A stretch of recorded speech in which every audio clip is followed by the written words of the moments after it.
বরগুনায় বাংলাদেশ বিচার বিভাগীয় কর্মচারী অ্যাসোসিয়েশন বরগুনা জেলা শাখার উদ্যোগে সোমবার সকাল ৯টা ৩০ সময় বরগুনা জেলা দায়রা জজ আদালতের সামনে ২ ঘণ্টা কর্মবিরতি পালন করেন বরগুনা জেলা অ্যাসোসিয়েশনের ২০০ নেতৃবৃন্দ।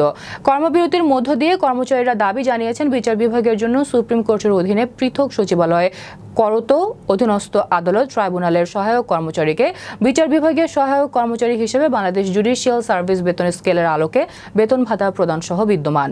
জুডিশিয়াল সার্ভিস বেতন স্কেলের প্রথম ও ষষ্ঠ গ্রেডে পরবর্তীতে সপ্তম ও ১২তম গ্রেড ভুক্ত করা এবং বিদ্যমান ব্লক পদ বিলুপ্তি করে যোগ্যতা ও জ্যেষ্ঠতার ভিত্তিতে পদোন্নতির সুযোগ রেখে স্বতন্ত্র নিয়োগ বিধি প্রণয়নের দাবি।